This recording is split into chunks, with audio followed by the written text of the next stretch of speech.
Hello everyone, and welcome to my Bold and Beautiful Today channel. I hope everyone is having a wonderful day. Before we begin, please hit the subscribe button and give this video a thumbs up. In Deacon's apartment, Sheila eats pizza as Finn whispers, we should take her to the sanitarium. Deacon says she has her own particular croaker looking after her. He gets that Finn is upset, he's too, but she's eating that pizza like she's going out of style. God, I missed that woman. Sheila pipes over, I missed you too. Both of you. She's dehydrated, not deaf. Sheila insists she's okay because she's safe and with her two favorite guys in the world. Cleric assures her she'll be her old tone in no time.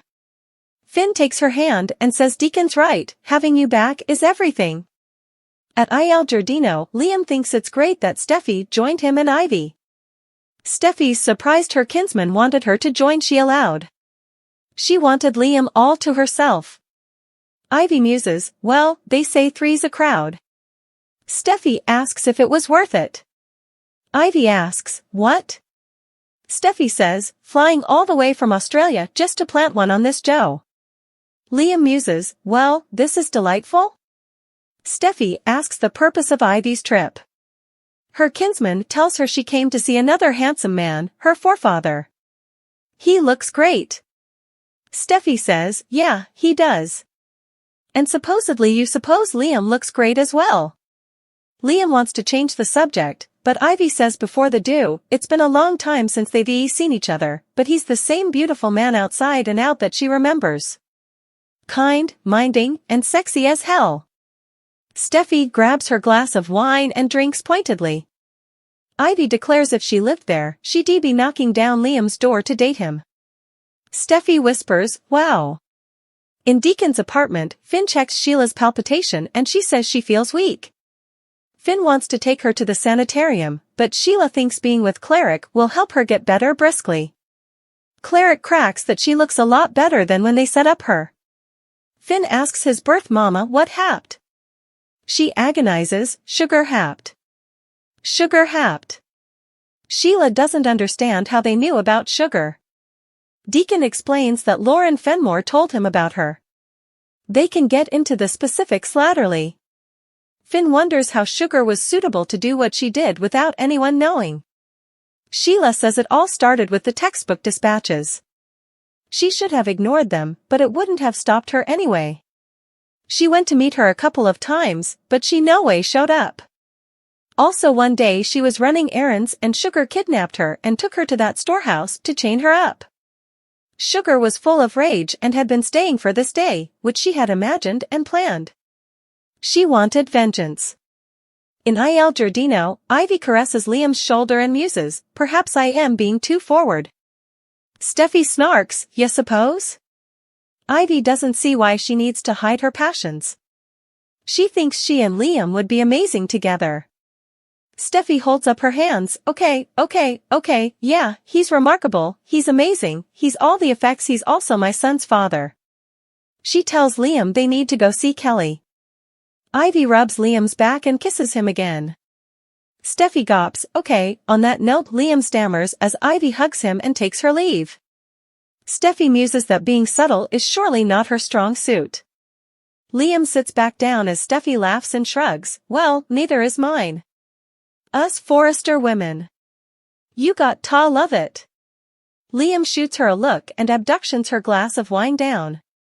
She laughs, hey! In Deacon's apartment, he asks Sheila what Sugar did to her. Sheila flashes to Sugar having her chained up in the storehouse and telling her, I am in charge now, before adding that no bone is indeed looking for her. By the time they do it'll be much too late. She's been hanging on to this wrathfulness for so numerous times, Sheila double-crossed her when she was supposed to be her friend. Sheila tries to free herself as Sugar goes on about having to take the raps for her crimes. She ruined her life, but that stops moment. All she could suppose about was vengeance, she didn't indeed watch about the hole she was in. Sheila argues, you were arrested for what you did to Lauren Fenmore's son. Sugar smothers that none of that would have happened if not for Sheila. Sugar also tells her she's headed for Steffy Forrester's sand house. Steffy's going to be your first victim. Sheila yells, no. Back in the present, Sheila tells Finn and Deacon, I tried to stop her. I tried to stop Sugar from hurting Steffy and the children. To cover them from that madwoman, but she was so hung up with getting back at me, she didn't watch what she had to do. She was just determined to make me pay for it. She nearly got down with it too. Finn croons, it's okay, Cleric holds her. Kimberlyn Brown at the Precipice House, Steffy tells Liam that Becky is dropping off Kelly soon, she's really agitated to see him. She tells him he's an inconceivable father and she knows he's the same with Beth. Liam jokes that between her and Ivy his pride's about to pop. Steffy says the difference is that she's not trying to date him. She's right about one thing, he's inconceivable. Liam quips, don't let Finn hear you say that. Steffy admits she's had a weird feeling from her hubby this morning. In the history it was always about Sheila, but this time it's not because she's gone ever. In Deacon's apartment, Sheila tells Deacon and Finn further about Sugar's plan. She flashes to Sugar in the storehouse saying she was going to strangle Steffy and those brats of her. Everyone's going to suppose you killed your son's woman. The mama of your grandson. When she's done, they cinch Sheila over and throw down the key. Her precious son won't want anything to do with her ever again. Sheila tells Sugar, you don't look like me, but you don't sound like me.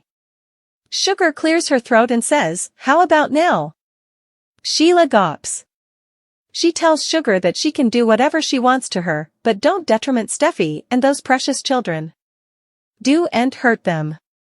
Sugar dons a mask and says, tonight, Steffy Forrester dies and you spend the rest of your miserable life behind bars. As Sheila struggles with the leg iron, Sugar kicks her a couple of times. As she leaves the storehouse, Sheila cries, no, don't hurt Steffy, no. She screams for help. Kimberlyn Brown back in the present, Sheila flinches at the memory and tells Finn she loves him, Steffy, and the children further than herself.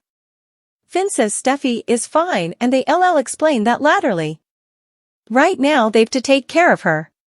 She's been scarified and brutalized by this woman, but through it all her love for him, his woman. And children. It shows Sheila says, I would do anything to cover you, Steffy, and those children, son. Finn tells her, I believe you, Mom. I believe you. They embrace. Sugar's plan, Steffy confronts Ivy, will Steffy learn about Sheila? The bold and the beautiful spoilers for Thursday, May 2nd indicate that Sheila Carter will continue to tell John Finn Finnegan and Deacon Sharp Sugar's plans. Steffy Forrester will defy Ivy Forrester. Will Steffy learn that Sheila is indeed alive? Sheila Carter exposes Sugar's vengeance plan. The bold and beautiful spoilers suggest that Sugar has been upset with Sheila since she had her plastic surgery done times agone. Sheila conned the croaker into making Sugar look just like Sheila while she was having plastic surgery. Sheila also arranged it so that Sugar would go to captivity for her crimes, leaving Sheila on the loose for times. Still, this clearly gave Sugar time to compass her vengeance. Sheila is thrilled to have Finn and Deacon looking after her, it's a dream come true. Sheila will let them in on Sugar's plot. How long has Sugar been draining Sheila? The bold and the beautiful Kimberlyn Brown has some effects to say about Sheila's return view story. Was Sugar's plan to kill Steffy and condemn it on Sheila? It seems that Sugar smelled off further than she could bite considering that Steffy is alive and well. Will Sheila be suitable to answer Deacon and Finn's questions?